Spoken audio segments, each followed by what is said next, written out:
Banco do Brasil, o que você acha? O Banco do Brasil foi um que decepcionou nos É a resultados. polêmica do momento, né? O pessoal tá pessimista aí com o ano de 2025. Você acha que nesse valuation já dá para voltar micro? Temporada de resultados, o que abriu de oportunidade para você e o que deixou de recado?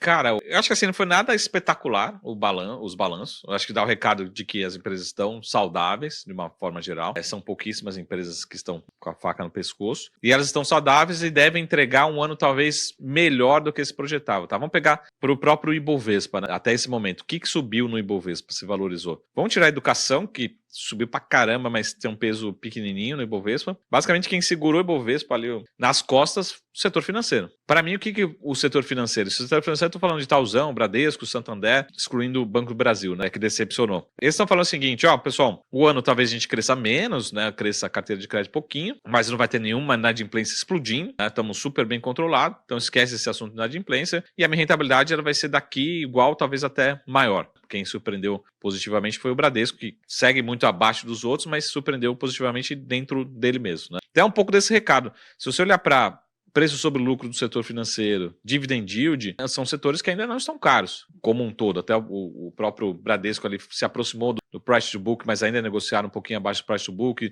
e Itaúsão ainda com múltiplos muito baixos. Então é um pouco desse recado. Para mim é surpresa positiva, assim, foi não termos decepções. Eu acho que é a surpresa positiva. Olhando para o que não andou no setor, no Ibovespa, foi commodities, né? Então, petróleo, celulose, até mineração e siderurgia. Tirando frigoríficos.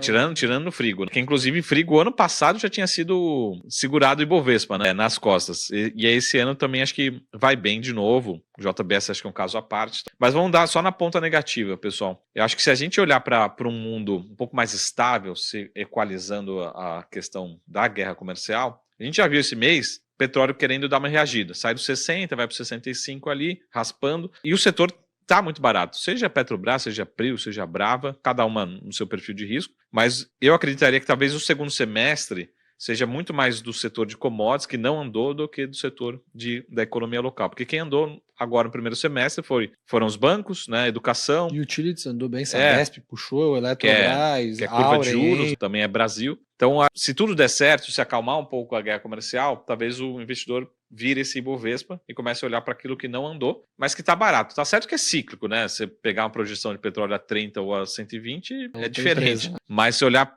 Marco, não, o petróleo vai ficar em $60, $65, a gente tem empresa super, super barata, gerando caixa. Para mim, petróleo é um grande destaque. E aí eu tenho umas preferências, mas mesmo a própria Petrobras continua entregando dividendos muito bons, gerando caixa com bons ativos.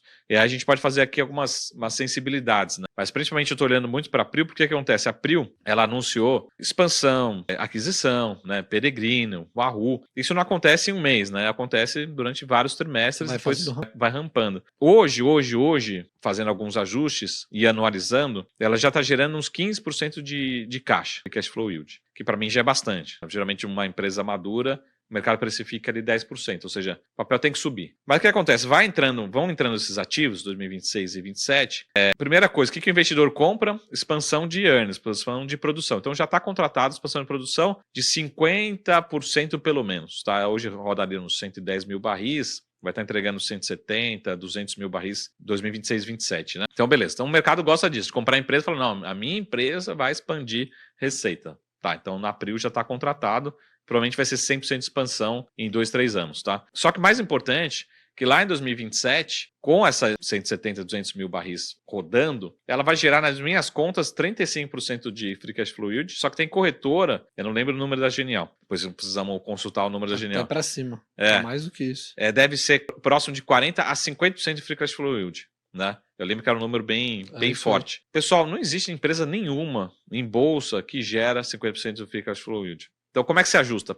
Pelo preço em bolsa. Então, aí fazendo um pouquinho uma troca. Você que é investidor de bolsa, você sempre tem que trocar pela renda fixa. Mas a renda fixa no Brasil não vai cair, vai ser 14% nos próximos 3 anos. Beleza. Só que se eu fizer essa projeção, o papel vai subir 100%. Tem potencial de subir 100% nos próximos 3 anos. Cara, eu tô trocando aqui 25%, 26% ao ano, porque 14%. Então, acho que esse prêmio aqui já tá bem legal. que geralmente é 3, 4, 5% de prêmio. Então acho que é um pouco dessa conta que o investidor tem que olhar. Pode ser que a Prio faça isso e depois faça isso. Pode ser que faça isso, as ações. Pode ser que fique de lá, mas não tem como essa ação daqui a 3 anos. Né? A gente já tem 2 podcasts para gravar, né? Um daqui a 1 ano e outro daqui a 3 anos. Mas esse da Prio, cara, daqui a 3 anos, necessariamente ele vai ter que ter subido, pelo menos de forma racional, subido, se valorizado 100% esse ativo, para se ajustar a essa produção nova. Parafraseando o Braga aqui também, né? Você lembrou do Braga, eu lembrei dele também. Que ele falou assim, perpetuar o que está acontecendo. Ele fez um artigo, já tem uns bons anos, mas ele fala da síndrome do quadradinho preto. Que quando você pega o Excel assim, aí você pausa o mouse, né? Deixa o mouse, ele tem um quadradinho preto. Então, basicamente, o analista pega esse quadradinho preto e estica as próximas células. Né? Então, você perpetua o que está acontecendo hoje. Mas pode acontecer de tudo. Pode ser que se a gente... que nem é o caso da Klabin, perpetuar essa alavancagem. Não, ela alavancou, agora vai começar a entrar a receita e geração de caixa. Né? Então, cada empresa... E o analista é sempre preguiçoso. Né? E aí sempre fica aquela visão, Itaú, Bradesco, né? Próprio Banco do Brasil que a gente vai discutir, né? Mas qual que é a perpetuidade do Banco do Brasil? Será que é essa perpetuidade dele? 16, 17% de ROI?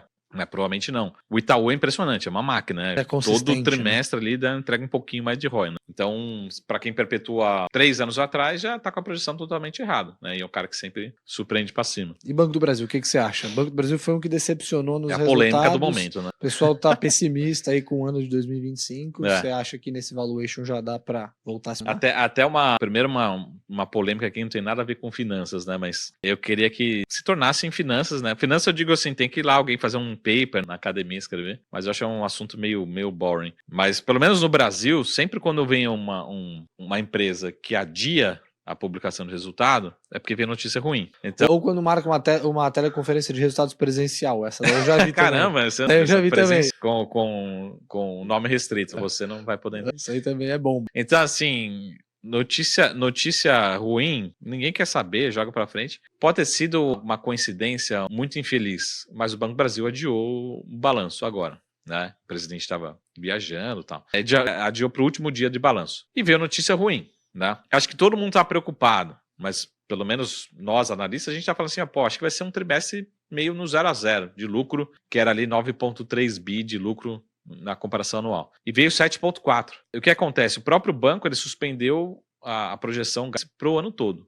Falou assim, pessoal, eu vou ter que dar uma revisada aqui. Se me fala a memória, até esse momento que a gente está gravando, não tem uma nova projeção para o ano. Então, o mercado já na sexta-feira bateu tudo que devia, na minha opinião. Depois, durante os próximos dias, subiu, desceu, mas se estabilizou. Eu fiz só fazendo algumas sensibilidades aqui. Se eu pegar esse 7,4, eu estou falando de um banco que está negociando perto ali dos 5 vezes lucro, se ele entregar o mesmo 7,4, 7,5 para os próximos trimestres. Eu não acho que ele vai ser pior. Os próximos trimestres não serão piores, vão ser iguais ou talvez melhores. Mas vamos supor que seja 7,4, 7,5. Ele vai para 5 vezes lucro. Para qualquer negócio, 5 vezes lucro é barato. É baixo. O Ibovespa Trade é o quê? Uns 8, 8,5 agora. A média é 10, 11. Então 5 é barato. Só que para o histórico recente, mesmo do Banco do Brasil, o Banco do Brasil, acho que a última vez que eu vim aqui estava 4 vezes lucro. Na projeção anterior. Então não é uma pichincha. Acho que o que o investidor está fazendo é um pouco disso. Então assim, tá barato, acho que já se ajustou, mas não é mais uma pichincha. Agora, se pegar o projetar e o payout dele, né, que está no estatuto, a gente está falando de uns 8, 9% de dividend yield já atualizado, com esses 7,5 de lucro. Bi de lucro trimestral. Então, 8, 9% também é um número ok. Nada espetacular, mas ok. Agora, se o banco, vamos pensar o inverso, se o banco chegar e falar assim, pessoal, não, teve a nova resolução, contabilidade, de fato o agro vai atrapalhar, mas os próximos trimestres serão melhores. A gente vai ter uma melhoria ao longo dos próximos trimestres. Aí eu acho que a ação, ela tende pelo menos corrigir o que foi corrigido, né? Ou seja, teve excesso aí nessa queda recente. Em resumo, cara de longo prazo, eu acho que é tomador nesses R$25 com bastante conforto olhando para longo prazo. Bom dividendo, preço-lucro bom, né? E o banco é Banco do Brasil. Né? Sabe o que me chama a atenção bastante em Banco do Brasil? Que a gente sempre viu negociando com desconto em relação aos pares e um desconto bem agressivo. Né? Esse desconto ele veio diminuindo no começo do ano. Então o Banco do Brasil chegou a negociar 0,6, 0,7 vezes lucro. Né? Projetado. O 0,6 patrimônio, né? 0,6 patrimônio. 5, 6 vezes lucro. Isso. 0,6 vezes o valor sobre patrimônio. E aí, assim, eu sempre me perguntava por que tem esse desconto? É só ingerência política? Risco de ingerência? Acho que tinha uma questão da representatividade do agro também na carteira de crédito. O mercado colocava isso. E aí a gente viu qual que é o impacto de um ano horrível para o agro, né? Que foi o que aconteceu no ano passado. E aí eu talvez ache, na minha opinião, que ainda assim o desconto é exagerado. Porque agora você já tem mais ou menos a magnitude de qual que é o impacto de um ano ruim do agro. Sim, a gente sim. está falando de 20% de decepção em relação ao resultado, e eu acho que não é só isso, né? Você teve a mudança da 4966, da regulamentação de provisão, que fez com que o banco tivesse alguns ajustes de lucro, mas você tem já mais ou menos qual que é a possibilidade de impacto. Então, na minha opinião, o mercado deveria estar disposto a pagar mais, porque agora já sabe qual que é o possível impacto. Você coloca lá o risco de ingerência, que vai sempre existir, Sim. uma empresa estatal. Até agora a gente não viu, embora a gente não tenha visto nada de ingerência, né? Mas eu acho que o mercado já sabe agora com o que está lidando. E aí é o que você falou. Se a gente, na projeção mais conservadora, é pelo menos 9% de dividendo, que eu acho que é super interessante. Até o próprio CFO, ele reclama, né, do desconto em relação ao patrimônio, toda a teleconferência, ele fala, pô, não sei por quê, tá, mas é histórico. Mas eu concordo com você, pelo menos assim, acho que nos grandes ados de Lava Jato, outros casos assim, pelo menos até esse momento, cara, Banco do Brasil, pelo menos publicamente, eu como analista, você como analista, a gente, cara, eu não vi nada. Então, assim, eu não posso comprovar e provar, teve aqui. É lógico que sempre tem ali, mudança política de presidência, diretoria, mas a gente não teve nada. Não posso dizer que esse resultado aqui foi alvo de algum erro. Não, pessoal, é risco operacional do banco. O banco opera no crédito para agro e aconteceu uma piora no setor. Petrobras é a mesma coisa. Eu acho que assim, a gente sempre tem que pensar que a humanidade ela evolui. Sim. Então, a percepção que a governança dessas empresas evoluíram ao longo dos últimos anos. Então, até o momento, até a gente viu umas falas, né, do presidente falando, não, vamos usar mais o Banco do Brasil, e a própria presidente falou assim, não, aqui o Banco do Brasil é Banco do Brasil, a gente pode ter ajudado de alguma forma, mas é um banco aqui que eu tenho minhas metas, minhas métricas, enfim. Então, até esse momento tenho mais conforto e acredito que a governança tem evoluído, principalmente desses dois players, que são os mais sensíveis, né, até esse momento. E eu acho que o Banco do Brasil andou e todo mundo andava preocupado assim, não, uma hora esse resultado não vai continuar, não vai continuar. Acho que foi a primeira vez que o resultado realmente não continuou. Sim, né? sim. E acho que tem uma conjuntura de fatores que jogou mais contra do que o estrutural. E ainda assim é um ROI de 17. Né? A gente tá falando de um ROI alto, né? O segundo maior do setor. E com as minhas provocações à parte, o Banco do Brasil, mesmo piorando, continua com ROI acima do Bradescão. E Bradesco, o que você acha de Bradesco? Cara, o Bradesco, assim, até publicamente, assim, eu nunca gostei do Bradesco. E aí, se pegar, assim, os últimos 5 anos, aquele famoso long short, fala assim, beleza, esse call é acertado, né? Ou seja, não quer dizer que, de novo, não quer dizer que o papel não vai subir, e eu torço mesmo que o Bradesco se recupere. O pessoal às vezes acha que leva o pessoal não, e tem a galera que me segue também, tem uns caras que são investidores, tem uns funcionários do Bradesco também. Fala assim, não tá acontecendo e tal. Mas cara, eu já trabalhei em banco grande, você mudar uma cultura, você leva décadas, às vezes você nem consegue mudar, talvez muda a área, mudamos aqui no Private, mudamos aqui no IB e tal, mas você não mudou no banco todo, é muito difícil. Então, primeiro ponto, acho que ficar feliz que o banco está conseguindo, há 3 trimestres seguidos, já mostrar uma evolução. Agora, a minha preocupação de longo prazo, que eu sempre falo, pessoal, até vi um vídeo que eu acho completamente errado, mas tem que ser, olha para o patrimônio dele, negociado abaixo do patrimônio. Né? Mas ele tem agência, tem ações e tal, mas não importa, o que vai dizer se ele é negociado abaixo do patrimônio ou não é quanto ele faz de retorno em relação a esse patrimônio, né? Se o retorno for abaixo do custo de capital, tem que ser negociado abaixo. Então é uma questão de finanças aqui. Agora, de fato, há 3 trimestres atrás, o retorno sobre o patrimônio do banco era horrível. E com a Selic crescendo, o custo de capital crescendo, ele não gerava valor para acionista. Então merecia esse desconto. Esse pênalti. Por que eu continuo gostando do Itaú? Porque talvez o Igor, na vida dele de finanças, de análise também, fazer quantas vezes o Itaú me decepcionou. Eu não lembro. Banco Brasil, você fala, mas o Banco Brasil é político e tal. Mas então, olha para longo prazo, eu ainda me sinto muito mais confortável, mesmo com múltiplos mais caros, carregar Itaú, né, contra o Bradesco. É lógico que o Bradesco pode abrir uma oportunidade, tá tradando como você falou, 0,6 patrimônio. Opa, peraí, tem alguma coisa assim chamando a atenção, 0,7, tá? Hoje já ajustou um pouquinho acima do patrimônio. Então, basicamente, o que aconteceu, acho que no Banco Brasil, rapidamente, depois do balanço, aconteceu positivamente no Bradesco. Né? O Bradesco vinha com 10, 11, 12, 13, 14 de ROI, talvez a perpetuidade dele seja mais perto dos 15, né, no longo prazo.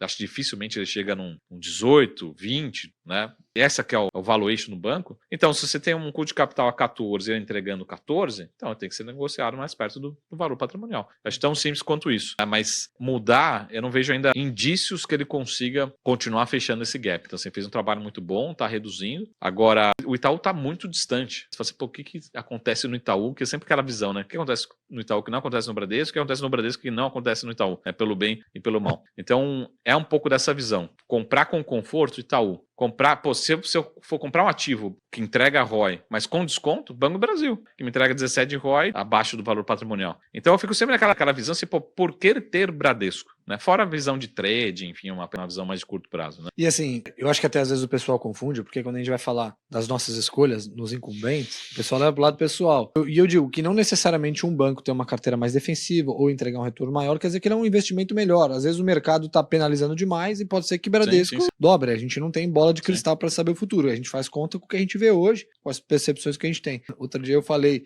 sobre os bancos e o cara falou, pô, você entende nada. O Bradesco tá mudando pra caramba. Eu falei, pode ser que mude, mas precisa me entregar rentabilidade para eu começar a enxergar isso. E aí, obviamente, se esse cara comprar e o Bradesco for para um ROI de 20, ele vai ser premiado e a gente não. E tá tudo bem.